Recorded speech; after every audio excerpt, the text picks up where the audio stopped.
Welcome to Excess Returns, where we focus on what works over the long term in the markets. Join us as we talk about the strategies and tactics that can help you become a better long-term investor. Justin Carbonell and Jack Forehand are principals at Validia Capital Management. The opinions expressed in this podcast do not necessarily reflect the opinions of Validia Capital. No information on this podcast should be construed as investment advice.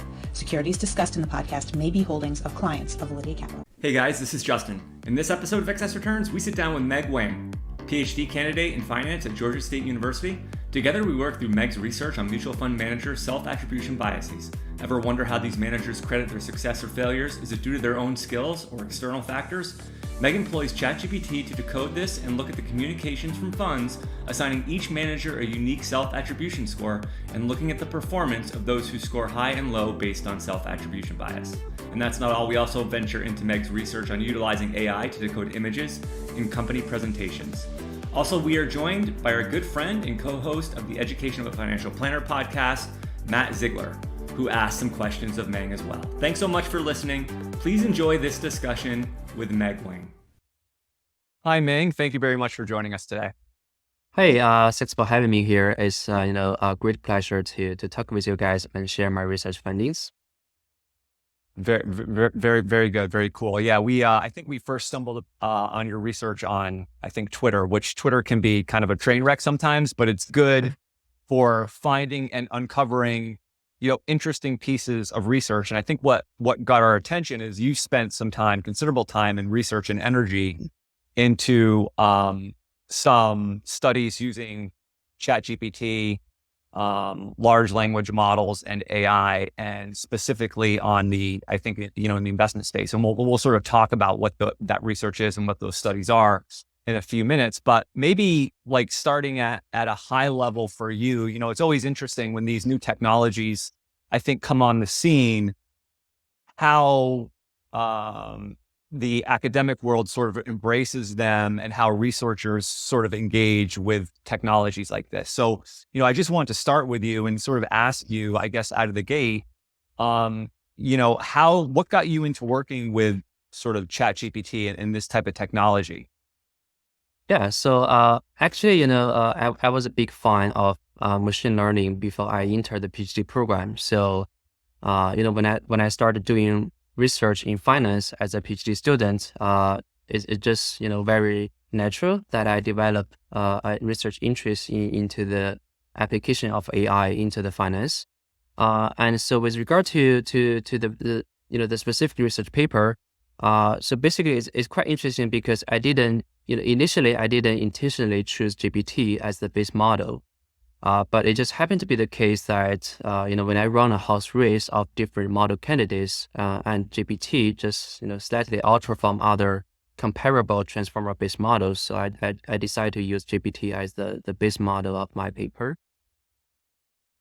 That's interesting. So you sort of started by looking at all the LLM models out there and then said, what one's most efficient? What one can help you accomplish the type of research that you're looking to do most efficiently? It's just as a side note, something caught my attention earlier today that I saw that OpenAI was testing a new model. I don't know the name of it, but then they scrapped that because it wasn't as efficient as they thought it was going to be. And so they kind of moved away from that. So in your process, I guess you kind of were running the horses alongside each other, and then you chose ChatGPT as the best one. Yeah, exactly. Yeah. So basically I run a house race of different models, and GPT slightly outperform other models. So that's why I use GPT as the base model throughout the paper. Yeah. I'm just curious, what are the major models you look at, like when you run a horse race like that? Like what are the major players out there today? Yeah, so like Rubata and also like Axionite, because I'm trying to do some specialized tasks. I'm trying to do some sequence classification tasks. So the models I choose are basically, all those popular models people use to do those sequence classification jobs. Yeah. I'm just curious, when you think about this, before we get into your research, when we think about this from the perspective of investors in general, like, what do you think the biggest benefits of these new technologies will be for investors? If we look 10 years forward, what do you think the biggest benefits will be? Yeah, so I think the biggest benefit is nowadays you can, easily use those AI techniques and you can to do a better job, right? So you can, for example, with regard to the text analysis, right, compared to 10 years ago, if you want to, adopt some natural language processing techniques 10 years ago, you probably need to write maybe hundreds of or thousands of lines of codes in Python to do those tasks. And also the performance was not really, that good. But nowadays you don't have to do that, right? With large language model, you can just write a simple prompt. So as long as you know how to write good prompt, you can do a lot of tasks with prompt engineering.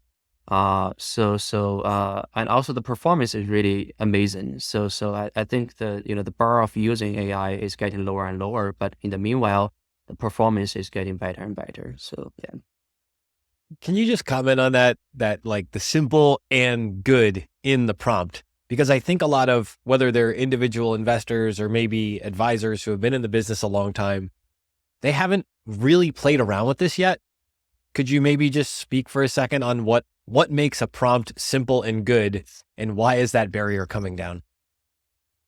Yeah, so I think that the biggest advantage of using prompt is it already has pre-trained models. So because, for example, ChatGPT, right, is pre-trained on a lot of data sources. So you don't have to really construct a very complicated training side to train the model to do those specialized tasks. And instead, you can just use a few shots. Like you can just give a few examples.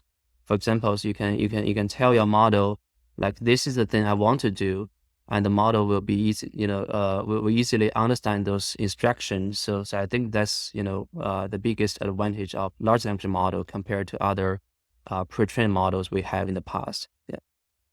So let's get into your paper, because your paper was really great. And what brought us to you is two of the people we respect the most in investing, Larry Swedroe and Daniel Crosby. I don't know if you're familiar with both of them. I know they wrote about you, so you probably are. But Yeah. they both highlighted your research, and whenever those two people highlight someone's research, we know it's really, really good. So that's kind of what brought us to you in the first place. And your paper is called "Heads I Win, Tails is Chance: Mutual Fund Performance Self-Attribution." So can you just talk a little bit about the setup, like what you were looking for and what got you into that area? Yeah, so in my paper, basically, I study how mutual funds attribute their past performance. So I look at mutual fund shareholder report, where SEC require mutual funds to disclose their performance information in the shareholder report. So they're gonna talk about what contribute to their past performance and what detract from their past performance, right? So starting from there, we can kind of do analysis. We can do analysis, and we can study the dynamics and also the implications of those attribution information. To accurately identify those information is very challenging to use the traditional approach, such as back-of-first approach. So in the past, people tend to use those dictionary or back-of-first approach. So basically, you want to construct a dictionary, right? And in that dictionary, you have a lot of keywords, and you can calculate the frequency of these keywords in any textual contents, and to proxy for any information you want. But the challenge is those dictionary approach doesn't consider the meaning of words in different textual content, and also it doesn't consider the semantic feature at the sentence level. So, for example, if I give you two sentences, the first sentence goes like, value funds outperform growth funds, and the second sentence goes like, growth funds underperform value funds. Right. So basically, semantically, these two sentences have almost exactly same implication, right? Because they're trying to say that value funds are better than growth funds. But if you use keywords approach, or if you use like dictionary approach, then because outperform and underperform, these two words have exactly opposite meaning, right? So because of that, if you use keywords approach, you probably will end up with a very wrong conclusion. You will end up with a conclusion that, like these two sentences have opposite meanings. Right? So you want to, try to use some natural language processing model here.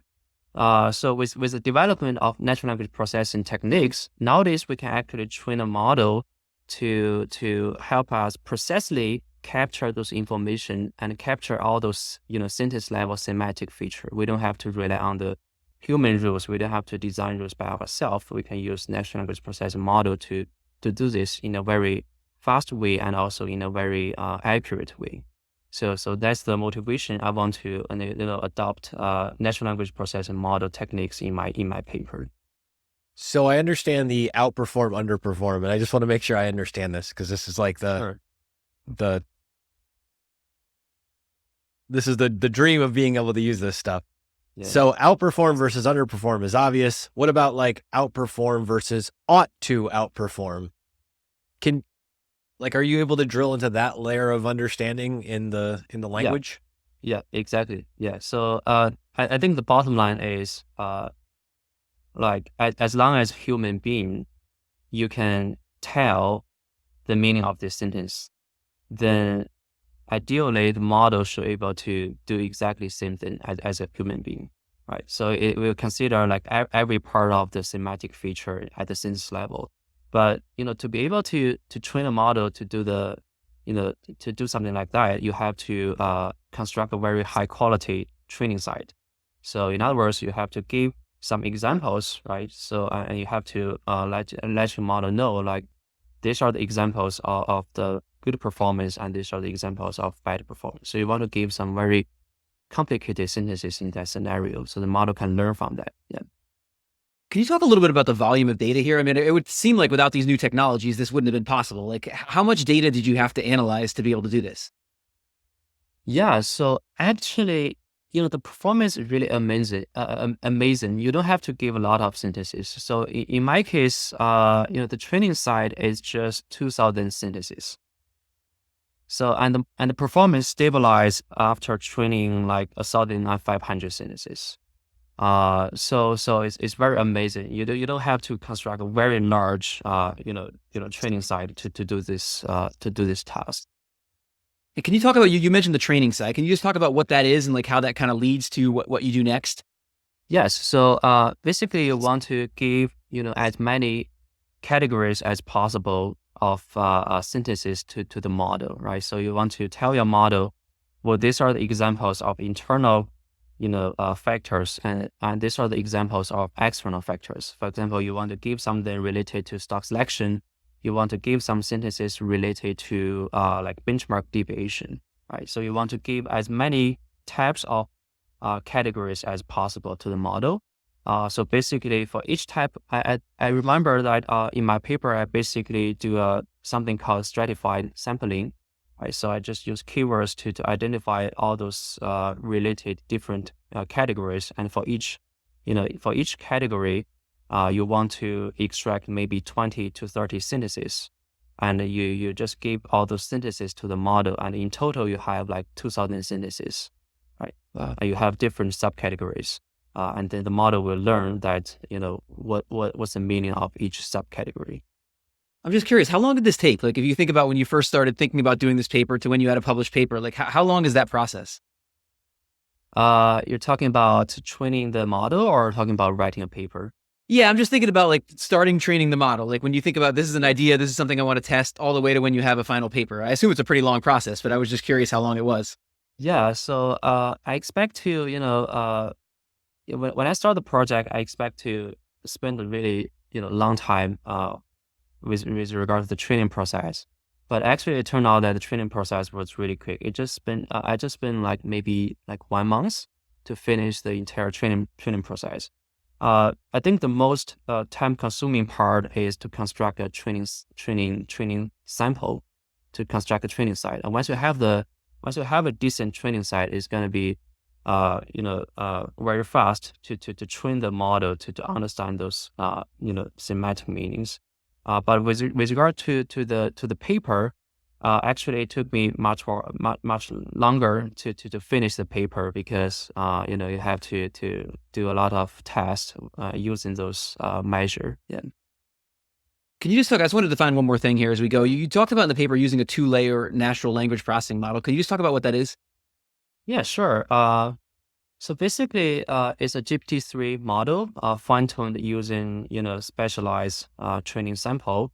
The idea is that if you give any sentence to the model, then the first layer of the model will be able to identify if there is any attribution information in the sentence or if there's no attribution information in the sentence. So to give you some example, if you have a sentence goes like, we did very well in industrial sector, If that's a sentence, then my model will say that you do not have any, attribution part in the sentence, right? But if you have a sentence like, we did well in industrial sector because because of the effects of individual stock selection, then the first layer of the model will be able to detect, stock selection is the attribution part of the sentence and pass that attribution information to the second layer.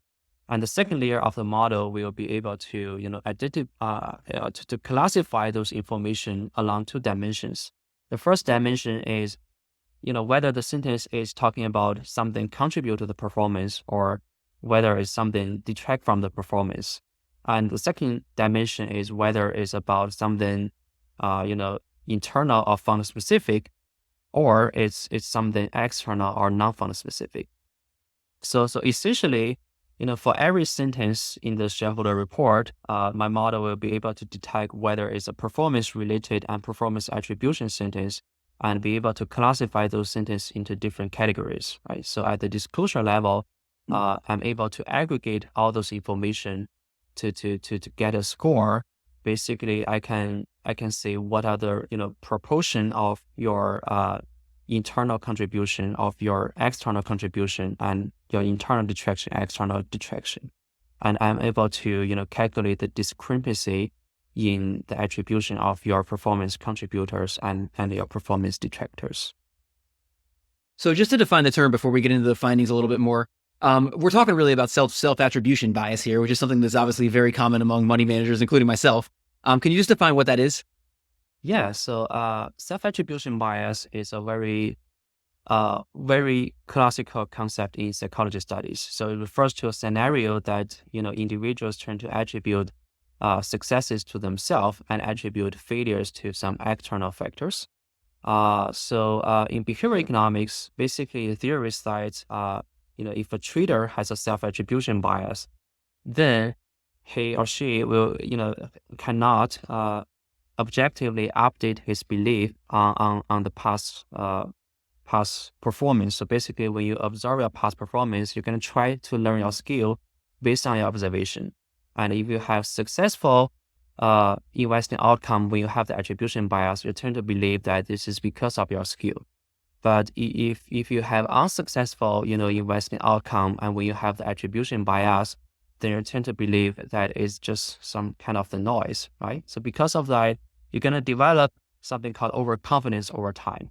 So you're going to believe that you're actually better than who you are.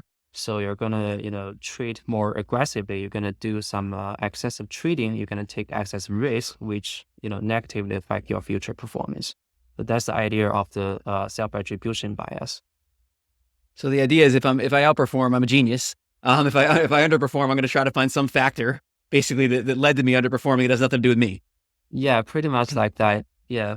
It's just a cognitive bias. I think, it's very commonly seen bias in different groups of people. Yeah.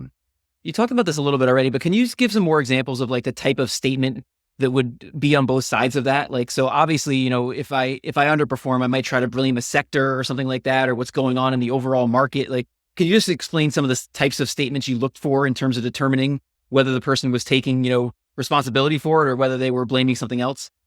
Yeah, so it's actually very interesting. So, when a fund outperform or has, something contribute to the performance, the fund manager will typically try to say that it's because that we are different. So it is like a certain type of benchmark deviation. So to try to convince you that, for example, we did well in industrial sector because we have some benchmark deviation or because we have some stock selection in that sector. However, sometimes when you lose the money, the manager will try to convince investors that it's because of non-fund specific thing. So, for example, if you are a value fund, right? So you can say that we did relatively poorly in the past because value stocks underperformed the growth stocks in the past reporting period, right? So you're trying to convince your investor that it's not just you, like everyone. If it's a value fund, then they pretty much suffer in the same way. So that's the idea of internal attributor versus external attributor. I'm just curious before I hand it back to Matt, just one other thing. How do you look at do you look personally at these to try to evaluate it? So if the model looks at all the statements in one of these filings and makes a determination as to, whether the person is taking, responsibility or whether they're blaming other factors, do you guys, as you're testing it, do you read some of these yourself and say, oh, do I think it came up with the right results? Is that part of the process? Yes, we have a test site. Basically, with the help of two MBA students, we're able to construct a test site, right? So basically, we manually label those sentences into categories, and we use the test site to validate the performance of the model. And on average, my model is able to achieve an accuracy of 89%. So yeah, it's very, amazing. So I actually, before I do this project, I didn't expect the model is able to achieve such a high accuracy, but that's the power of large language model.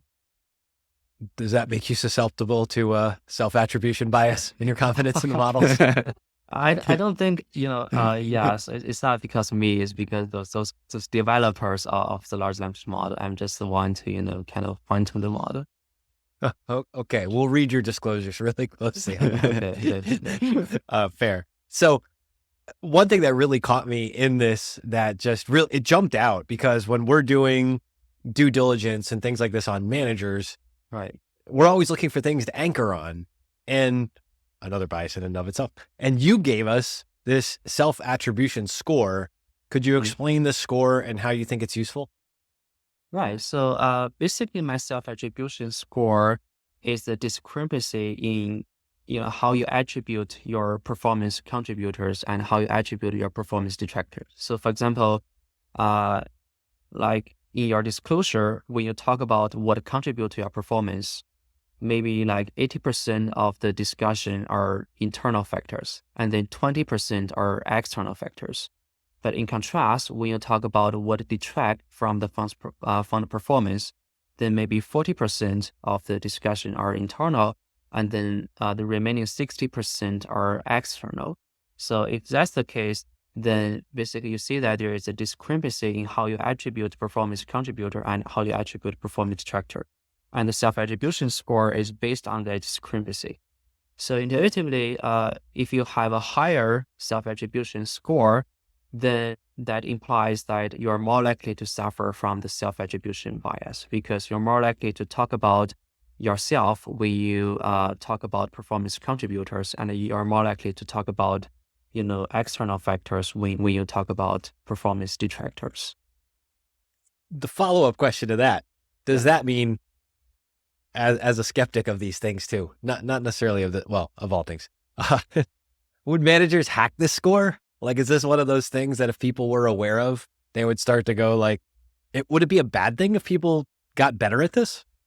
Yeah, that's a very good question. So actually, another hypothesis I made in the paper is probably, mutual fund managers, they just try to strategically do these things because they try to convince their investors they're good. So it's not necessarily that they truly believe that they have the self-attribution bias, but because they try to convince their investor they're good.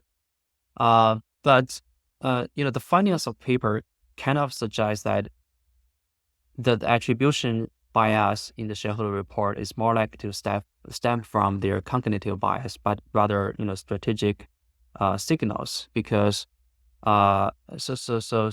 because I found that the variation in the attribution information is correlated with managers' future behavior in a way that is predicted in behavior economics theories. So if it's just a simple strategic signal, then it's going to be very hard to explain such relationships between manager behavior and attribution information. Yeah. So That's that's basically why I claim it's a cognitive bias, but not a strategic signaling. Which I think is a huge part. And that was one of the insights of the paper, because that differential between the cognitive bias and the signaling value and how strategic it is, it was really interesting that you were, correct me if I'm wrong, the paper basically parses out like, no, there's actually something going on here. It's not just everybody's a brilliant marketer in this space. Yeah, because actually, before I do that analysis, my initial conjecture is, they just try to strategically do this in the shareholder report. Right. But the skeptic in me, that's where my brain goes first. Right. But it turned out that, at least my findings suggest that it's more likely to be a cognitive bias, but not strategic signaling behavior. So that's a very interesting thing. I think, yeah. Any other ways that you see this score being useful? So specifically the self-attribution score, like, is this something I should be bringing up to the director of research at my RIA and saying, like, we should be applying this when we parse manager reports? Yeah, so I think it's useful to many people, right? So for example, as mutual fund investors, you should carefully look at how your manager explain their past performance, right? So you can sort of use this self-attribution score to see if your manager has a strong self-attribution bias, because one of the findings of my paper is when a manager exhibits a stronger self-attribution bias, is more likely to have a worse performance in the subsequent period. Right. So as a mutual fund investor, then when you find your manager has a very strong self-attribution bias, maybe you should, just pull out your money from this manager.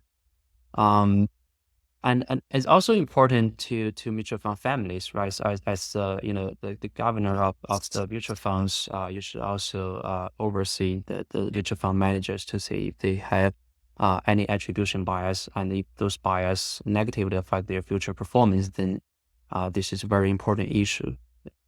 And maybe this is, instead of point in time, maybe this is like a point over time question. And it's relative to that, because the predictive value gets really interesting. Did you track it all in the paper or elsewhere? The streaks, like somebody's on a streak, they're getting really, really lucky, a quarter, a year, a multi-year period in a row, how this the self-attribution score would evolve over a period of time, and do streaks impact it? Yeah, that's actually a very good point. Basically, the theorists say that when you have a series of successful investing outcomes, then you're more likely to be biased, because those successful investing outcomes can, reinforce your belief on that you are actually, you have skills. In my paper, basically, I find something very similar. So I find that when a manager has, very strong past investing outcome, the manager will be more likely to have a stronger self-attribution bias. So yeah, that's in something that's consistent with your argument. And if Michael Lewis shows up at the end, you should be really concerned. Is that the other tale here? Well, yes. I don't know. Yeah, maybe. I jest. Major conclusions to you. So you write this paper, it's out there in the world, or it's on its way out into the world in full. What do you think the biggest takeaways are for either regular investors or professional allocators? Right. So I think the biggest takeaway is actually, I analyze the textual content, right, which is something that people have rarely analyzed in the past of those mutual funds, disclosure. So I think with the development of large language model, actually in future, we can actually do more analysis based on those textual content from the fund manager. We can really know what kind of people these guys are, right? So because eventually we in finance, when we give the money to the mutual fund manager, we try to you should get a sense on how good your manager is, right? But not only just based on his skills, but also try to know what kind of people those managers are, right? So use those large language models and use those, textual content. You can actually do some analysis based on those textual content to get some insights from there, and those can really help investors to better understand their fund managers. It's another good example. Investors pay a lot of attention to performance, and that's what, most people are looking at. But I think, research like this, studies like this can kind of go way beyond the performance of a fund and get at, to your point, who are these people? Are they being honest with their shareholders? Is their communication methods been consistent over time? And how that kind of plays into, the way that they view managing money for people and trying to accomplish what they're accomplishing. So, congrats on a very interesting paper. I think that to your point, there's probably many ways that this could maybe even be commercially, utilized, possibly. So if that happens, we'll be happy that we had you on as a guest when, maybe this turns into a business for you at some point, someday, somewhere. Yeah. So just kind of pivoting to a couple other pieces of research that you've worked on. You had a paper before this one where you used AI, and the title of that paper was Visual Information in the Age of AI, Evidence from Corporate Executive Presentations. So can you just maybe talk a little bit about what you were studying in that paper?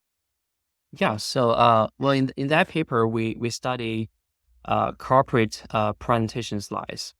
So basically, we use deep learning. We use AI to sort of extract the graphic information from those presentation slides, and we find that certain type of graphic information can actually help investors to better understand the business operations. We find like certain type of graphic information can help predict short-term announcement return and also long-run cash flow. So when we start doing that project, we think the idea is very interesting, because if you look at those presentation slides, you will see that first, instead of having a lot of textual contents in the slides, very often the slide could be just a picture and then a couple keywords, right? So there are a lot of visual information in the slides. But when we start doing the project, textual analysis was really hard. But visual analysis, there are just a few studies on how to do graphic analysis.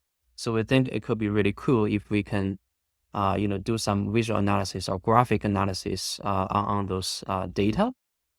And second, more importantly, actually the data, the information in those graphic, in those images are actually quite unique, because for example, sometimes the corporate executives will tend to include a picture about like future product, right? So it could be a product design or it could be a blueprint. So before the presentation, you can rarely see those information anywhere else in the market, right? So you cannot see those information from other disclosure, from 10K or from other data sources. So we think the information there could be very unique and it could be new to the market. So we conjecture that ex ante, we conjecture that the market might respond to those type of information. So we want to, dig deeper into those images. We want to see if we can get any interesting finding. So as for the main conclusions of the paper, we basically find that if you have a picture about forward-looking operational information, then those type of picture can help predict returns. So for example, if you show me a picture about your future product, right? If you show me a picture about the product design, or if you show me a picture of something to be finished in future, then we find that in the short window around the presentation, the market respond very strongly to that information. And we also find that in the long run, the cash flow is also associated with the variation in that information, right? So which we interpret this as the channel or the mechanism or why, those graphic information can predict stock return. So that's basically, two main findings of the paper. Yeah, I'm thinking of something like, I don't even know, like Facebook and their AR glasses, maybe before, and I don't know how big of a business line that's going to be for them or how impactful it will be on their financials. But that might be like an example where in their executive presentation, in their annual report or whatever, their executive, what they post online, like a system like this could go in, you're pulling all those images and then correlating them with, the type of new product development and initiatives that, they're going to have, and then relating that to future profitability and I guess cash flow. Is that kind of a good example of what you were looking at there? Yeah, exactly. So that's our, conjecture here. So before we do that analysis, that's exactly what we think. Like sometimes if you have, visual information about the future product, then the market might respond to those type of information. Yeah. I guess. And we also find that, another very interesting finding is, if you just show a picture about existing product, right? So if you show a picture about backward-looking information, or if you show a picture about something that irrelevant, then it seems like the market doesn't respond to those type of information. Yeah, I think with all these things, it's like, trying to find, using AI to trying to find interesting places where an investor might be able to get a little bit of an edge, and trying to, uncover different things. And, so yeah, very, very, very interesting stuff. What other pieces of research are you working on? Anything new and exciting, for the future? Yeah, so I'm actually very interested in, how we can use large language model to explore, possibilities in finance content. So actually, I have another ongoing project where we use large language model to try to differentiate between managers' incentive when they talk about ESG in their earning call. So like sometimes some firms, they talk about ESG because they want to do something so-called greenwashing, right? So they want to just make them look, better. But sometimes when firms talk about ESG in their, earning call, they're gonna actually do some real ESG investment in future. So we basically, train a large language model. We try to differentiate between these two scenarios. And the intuition here is that if you really want to do some, ESG investment, but instead of just, generally talking about ESG, you're gonna have some specific details in your discussion. And we can, rely on those details to kind of infer that you're going to do some real investment in ESG.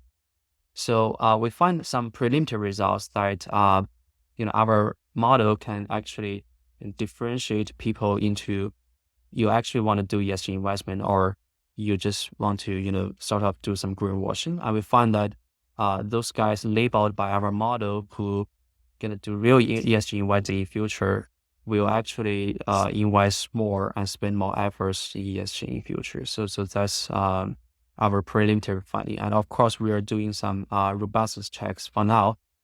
We were trying to say if our findings are driven by other factors or some other noise. Yeah.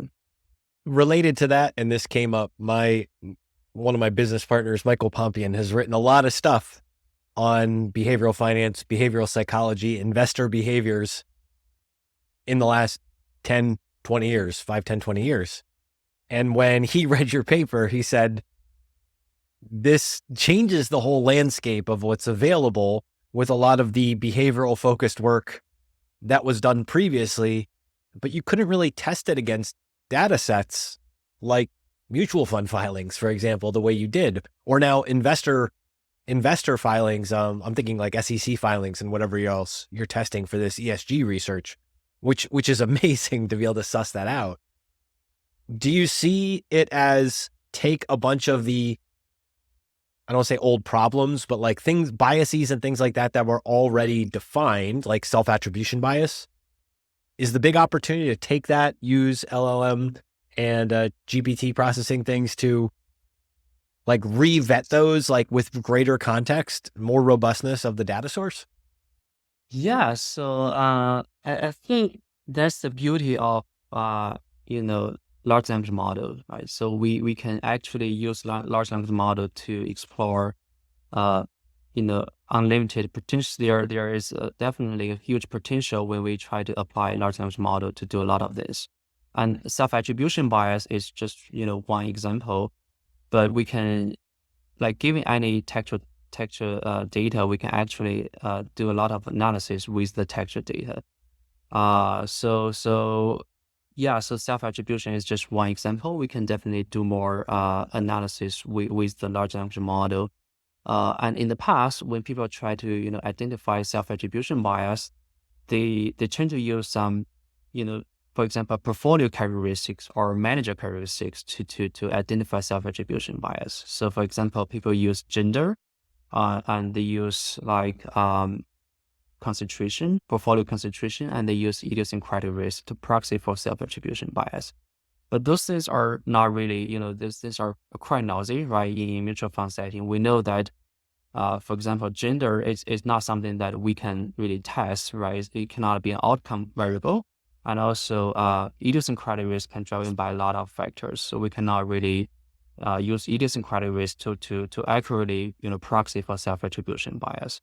But in this setting, when we look at how mutual fund managers attribute their past performance, we can use textual analysis to directly measure that. So that's the beauty of this textual part. Yeah.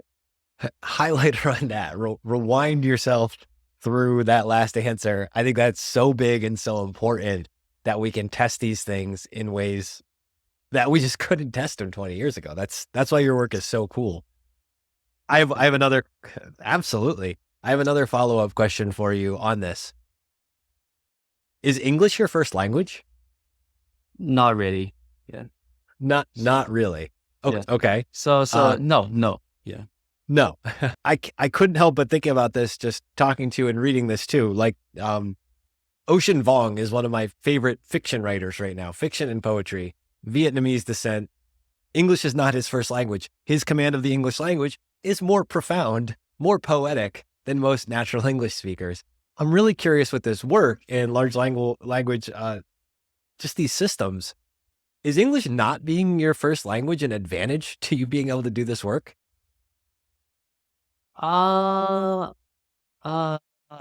in what kind of senses? I feel like your awareness of pattern matching might be a little bit different, like cross language. Do you think that that's an advantage at all? Would you say that? Yeah, maybe. Yeah, because when I read those shareholder reports, like, it's just very natural to me that I want to understand the meaning of those things, right? So maybe as a non-native English speaker, I try to spend more time and effort try to understand those information, and that's why I come up with this idea to help me better to classify those information from those textual content. Yeah. I think that's a really powerful point. I think that's a really, really cool detail. I don't think everybody would notice what's going on grammatically with what's going on the way you've noticed it in these studies. Okay. Yes. That's very interesting. Yeah. Well, Meng, thank you very much for joining us. We're going to put links to both these research papers in the description, and we're looking forward to, continuing to follow you and your interesting research. And so thank you so much, and best of luck. Yeah, thank you. It's a great pleasure. Thank you. This is Justin again. Thanks so much for tuning into this episode of Excess Returns. You can follow Jack on Twitter at @PracticalQuant. And follow me on Twitter at JJCarbonell. If you found this discussion interesting and valuable, please subscribe in either iTunes or on YouTube, or leave a review or a comment. We appreciate it. Justin Carbonell and Jack Forehand are principals at Validia Capital Management. The opinions expressed in this podcast do not necessarily reflect the opinions of Validia Capital. No information on this podcast should be construed as investment advice. Securities discussed in the podcast may be holdings of clients of Validia Capital.